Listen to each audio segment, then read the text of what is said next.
టెంపుల్స్కి సంబంధించిన ప్రతి భూమి చిట్టా మా దగ్గర ఉన్నది. ఇప్పుడు మేము కాంగ్రెస్ వచ్చినప్పటి నుంచి దాదాపు ఒక 30-40 టెంపుల్స్ స్కూల్ కొట్టేసి పిచ్చోడికి అటు దిక్కు ఇక్కడి దిక్కు ఎప్పుడు పోయినా సరే ఆయనకి గుడే కనిపిస్తుంది. లీగల్గా ఫైట్ చేస్తే సాధించుకోవాల్సినది చాలా ఉంది. మనతో మాట్లాడడానికి కిరణ్ ఉన్నారు. అన్న చెప్పండి, ఇప్పుడు మొన్న దర్గాని అయితే తొలగించారు. ఇట్లాంటి దర్గాలు అక్రమంగా నిర్మితమైన దర్గాలు కూడా చాలా ఉన్నాయి మన తెలుగు స్టేట్లలో కానీ భారతదేశంలో కానీ. వాటిని మీరేమో ఎట్లా డిమాండ్ చేస్తున్నారు ప్రభుత్వాన్ని వాటిని తొలగించడానికి? ఇప్పుడు ఎన్ని దర్గాలు ఉన్నా సరేనండి, తెలుగు రాష్ట్రాల్లోనే కాకుండా మన కార్యాచరణ ప్రతి రాష్ట్రంలో మొదలు పెట్టాం మేము. జోగులాంబ కావచ్చు, రాజరాజేశ్వరి టెంపుల్ కావచ్చు, సిటీలో కూడా ఇలాంటివి చాలా ఉన్నాయి. గడిచిన 2 నెలల ప్రాయంలోనే దాదాపు 7-8 గుళ్ళు కూలగొట్టారు. మీకు అందరికీ తెలిసిన విషయమే. కాంగ్రెస్ వచ్చినప్పటి నుంచి దాదాపు ఒక 30-40 టెంపుల్స్ కూలగొట్టేశారు.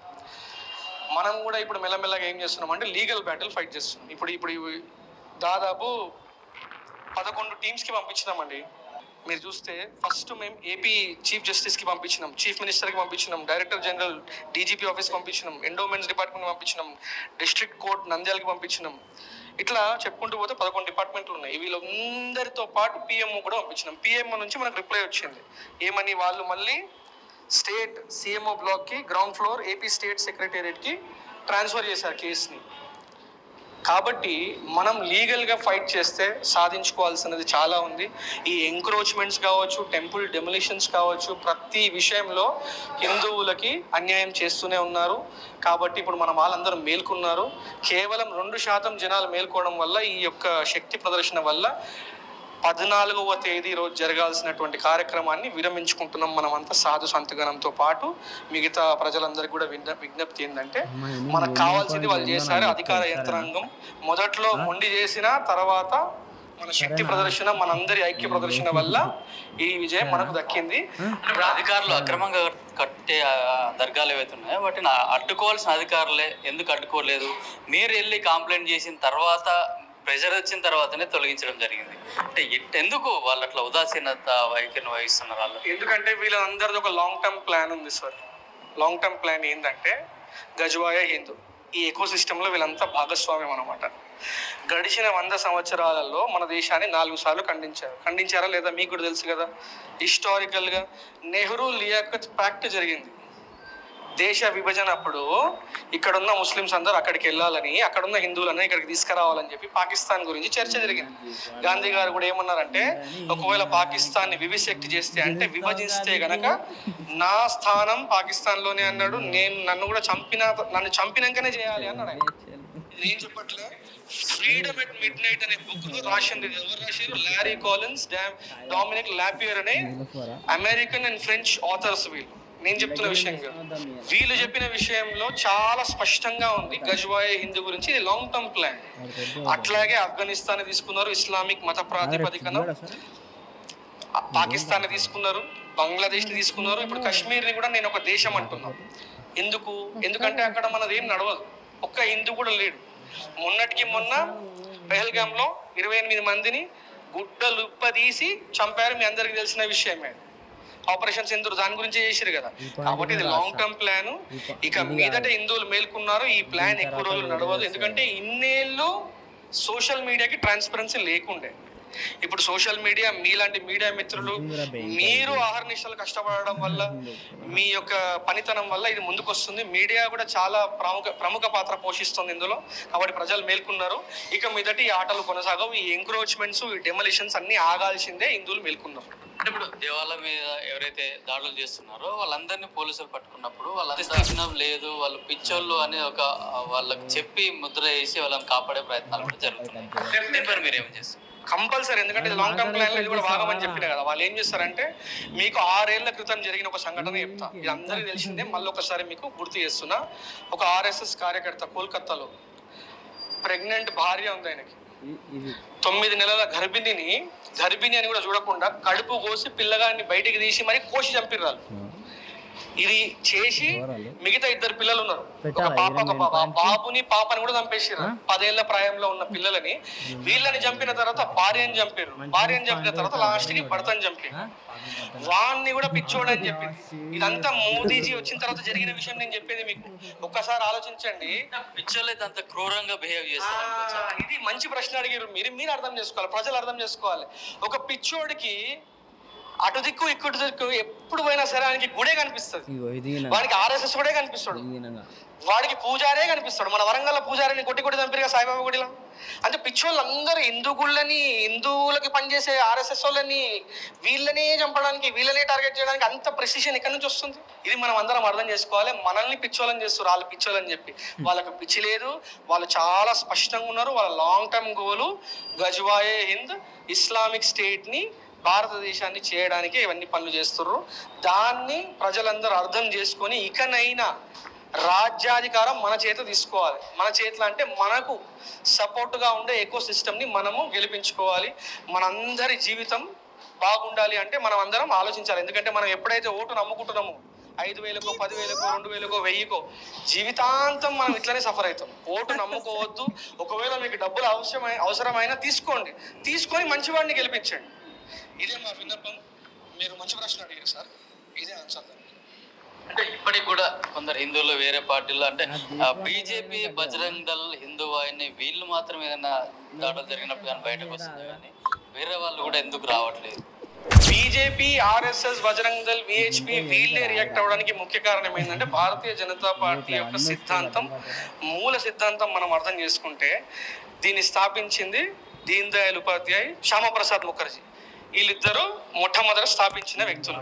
వీళ్ళ చరిత్ర కూడా మనం గమనిస్తే ఇద్దరిని కూడా అనుమానాస్పదంగా చంపారు.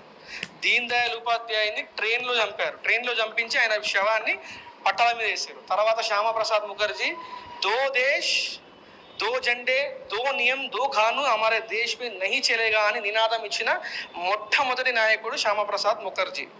ఆయన వెళుతూ కాశ్మీర్కి వెళ్ళిండు. ఆయన కాశ్మీర్కి వెళ్ళి అక్కడ ఉన్న పరిస్థితులను గమనించి మార్పు తీసుకొద్దామని వెళ్ళిండు. అక్కడ కూడా ఆయన చంపేశారు. వీళ్ళు మొట్టమొదట స్థాపించిన పార్టీ ఇది బీజేపీ. కాబట్టి ఆర్ఎస్ఎస్, బీజేపీ వీళ్ళ సిద్ధాంతం ఏంటంటే భారతదేశం అస్తిత్వాన్ని, భారతదేశం మూల సిద్ధాంతం ఆధ్యాత్మికత, ప్రపంచం, పరోపకారం, ఇదం శరీరం అన్నటువంటి మన యొక్క లక్ష్యాన్ని ముందుకు తీసుకెళ్లడంలో వీళ్ళకి అర్థమైనంతగా మిగతా పార్టీలకు అర్థం కాదు. మిగతా పార్టీలు కేవలం ఓటు బ్యాంక్ పాలిటిక్స్.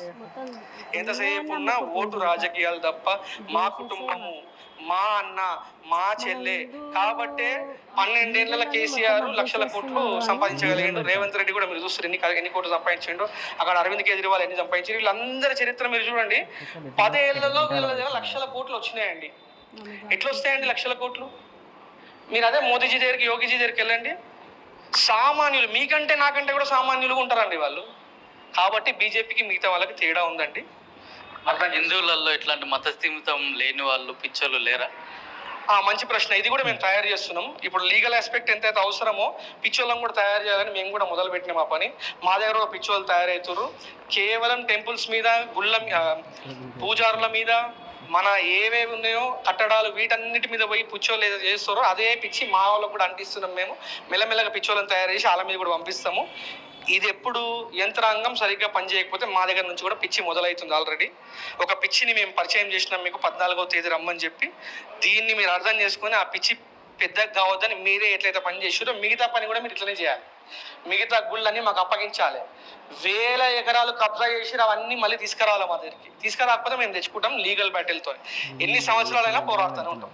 వదలం, ఏ ఒక్క భూమిని మేము వదలం.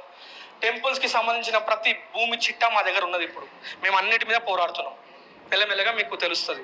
ఇంకో విషయం, ఇప్పుడు ముస్లింల గ్రేవ్ యార్డ్ కావాల్సి వచ్చినప్పుడు ప్రభుత్వ స్థలాలు మాత్రమే ఇస్తున్నారు. అదేవిధంగా భారతదేశంలో అత్యధిక భూమి కలిగి ఉంది వక్ఫ్ బోర్డ్ అని కూడా చెప్తున్నారు. మరి వాళ్ళతో నుంచి ఎందుకు ఇవ్వట్లేదు? ప్రభుత్వ భూమి, అట్లాగే హిందూ టెంపుల్లకు సంబంధించిన భూములే ప్రభుత్వాలు కానీ ఎందుకు వాళ్ళకి కట్టబెడుతున్నాయి అట్లా? ఎందుకంటే మీకు ఇందాక చెప్పిన లాంగ్ టర్మ్ ప్లాన్ వీళ్ళ మీరు అర్థం చేసుకుంటే ఇప్పటి వక్ఫ్ బోర్డ్ నుంచి కూడా తీసి ఇవ్వచ్చు కదా. వక్ఫ్ బోర్డ్ లాంటి చాలా ఉన్నాయి కదా, మరి ఎందుకు అది ఎందుకు ఇవ్వట్లేదు? వక్ఫ్ బోర్డే చట్ట విరుద్ధం అండి. ఎట్లా చెప్పనా? వక్ఫ్ అనేది మనకు సంబంధించింది కాదు. అసలు ఈ దేశాన్ని విభజించినప్పుడే ముస్లింలందరూ అక్కడ పోవాలని చెప్పి అంబేద్కర్ గారు ద పార్టీషన్ ఆఫ్ ఇండియా అనే బుక్ రాసిండు. ఆ బుక్లో క్లియర్గా గాంధీ, నెహ్రూ కుట్రల గురించి ఆయన చెప్పిండు. ఇవి చదవాలి మనం. కాన్స్టిట్యూషన్కి ఏదైతే మూలకారకుడు ఉన్నాడో, ఏదైతే ఏడుగురు జడ్జిల బెంచ్ ఉందో, ఈ బెంచ్లో ఆయన కూడా ముఖ్య సభ్యుడు కదా, రాజేంద్ర ప్రసాద్ గారితో పాటు. వీళ్ళందరూ రాసిన విషయాలు మనం చదువుతలేం కాబట్టి ఇవన్నీ అర్థమవుతలేవు ఎవరికి. వాళ్ళు ఆల్రెడీ వాళ్ళకి సంబంధించిన పోర్షన్ ల్యాండ్ని వాళ్ళు తీసుకున్నారు. ఇప్పుడు ఇక్కడ కొంతమంది ఏదైతే మిగిలిరో వాళ్ళు ఈ రోజు అప్పుడు 3 కోట్లు ఉండే, ఈరోజు 40 కోట్లు అయ్యారు. 30 కోట్లు పెరిగిర్రు. 40 కోట్లు ఎట్లా అంటున్నా, 10 కోట్ల మంది ఇల్లీగల్గా మళ్ళీ మయన్మారు, బంగ్లాదేశ్, ఆఫ్ఘనిస్తాను ఈ చోట నుంచి వస్తున్నటువంటి ఇల్లీగల్ ఇన్ఫిల్ట్రేటర్స్ మన దగ్గర ఎక్కువైపోయి వాళ్ళే 10 కోట్లు ఉన్నారు మన దేశంలో అక్రమంగా. ఇది చాలా పెద్ద ఫిగర్. కాబట్టి వక్ఫ్ అనేది చట్ట విరుద్ధం. దాన్ని కూడా తీయాల్సిందే. దాని మీద కూడా సెంట్రల్ గవర్నమెంట్ పనిచేస్తుంది మెల్లమెల్లగా.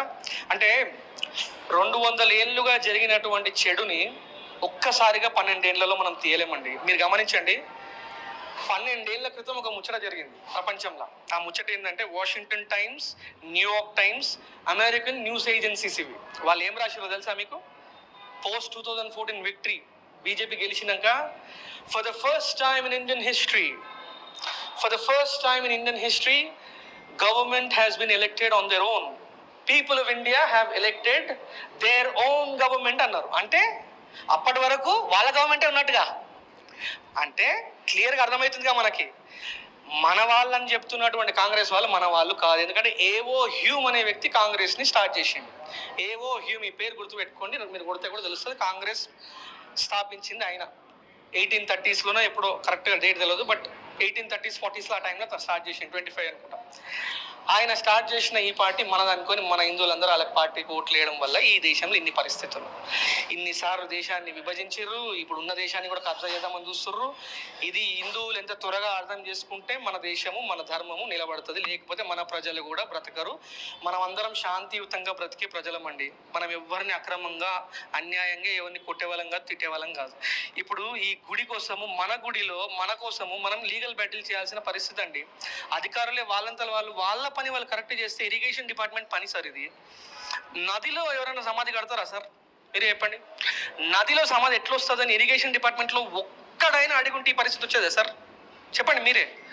నదిలో పాతాళ గంగలో ఆర్డీఓ గారు ఏమంటున్నారు, ఆవిడ ఫోన్ మాట్లాడితే టెంపుల్కి సంబంధించిన విషయం కాదు ఇది అంటున్నారండి. టెంపుల్కి వచ్చే సాధు సంతులు కానీ, సామాన్య ప్రజలు కానీ, మీరే చెప్పండి. మీరు టెంపుల్కి వెళ్ళి ఉంటారుగా, పాతాళ గంగలో స్నానం చేయకుండా వచ్చారా మీరు శ్రీశైలం వెళ్తే పాతాళ గంగలో స్నానం చేస్తాం. పాతాళ గంగ ఎవరిదండి? శ్రీశైలం యాజమాన్యం బాధ్యత వహించాలి కదా. ఇది మా సమస్య కాదన్నారండి వాళ్ళు. కాబట్టి ఇట్లాంటివి చాలా ఉన్నాయి సార్. మనం మెల్లిమెల్లిగా వీటన్నిటిని పరిష్కరించుకుందాం. అందరం సహకరించుకొని హిందువులందరం జాగ్రత్తగా మన దేశాన్ని మనం కాపాడుకోవాలి సార్. ఎందుకంటే ప్రపంచంలో మీకు ఆల్రెడీ చెప్పిన హిందూ దేశం ఒక్కడి కూడా లేదు. కాబట్టి హిందూ దేశాన్ని హిందూ రాష్ట్రంగా ప్రకటించుకోవాలి. దీనికి ఒకటే సొల్యూషన్. ఇక్కడ హిందూ రాష్ట్రం ఏర్పడినాక కూడా మనం ఎవరిని చంపడం మన డిఎన్ఏలో లేదు. ఇప్పటివరకు చరిత్రలో మనము దాడికి ప్రతిదాడి చేసినాం, కానీ మనంతలో మనం దాడి చేసి ఇన్వేడ్ చేసిన ఒక్క చరిత్ర కూడా లేదు. అలెగ్జాండర్ ద గ్రేట్ వచ్చినప్పుడు కూడా పురుషోత్తముడు ఓడించాడు తప్ప ఆయనంతలో ఆయన రానిచ్చారు. రావద్దని ఎప్పుడు అనలే. వచ్చాడు, ఓడాడు, వెళ్ళాడు, చంపలేదు ఆయనని. పురుషోత్తముడు చంపలేదు, రుచి చూపించాడు భారతీయత అయిందని. కాబట్టి మనం గొప్ప వీరులు కన్న దేశం మనది. భారతదేశం గట్టిగా ఉండాలంటే హిందువులందరూ ఈ చరిత్ర తెలుసుకోవాలి, ఇవి చదవాలి. భవిష్యత్తులో మరిన్ని ఇట్లాంటి అక్రమ దర్గాలు విలువకుండా ఉండడానికి అధికారులు కూడా తగు చర్యలు తీసుకోవాలని చెప్తున్నారు. అట్లాగే ఎక్కడైనా గుళ్ళల్లో కానీ అక్రమ దర్గాలు ఉన్న భవిష్యత్తులో కూడా హిందూ దేవాలయాల పైన దాడులు చేస్తే మాత్రం ఇక్కడ నుంచి మేము సహించమని చెప్పేసి కూడా గట్టి హెచ్చరికనైతే జారీ చేస్తున్నారు. కెమెరామెన్ శ్రీకాంత్.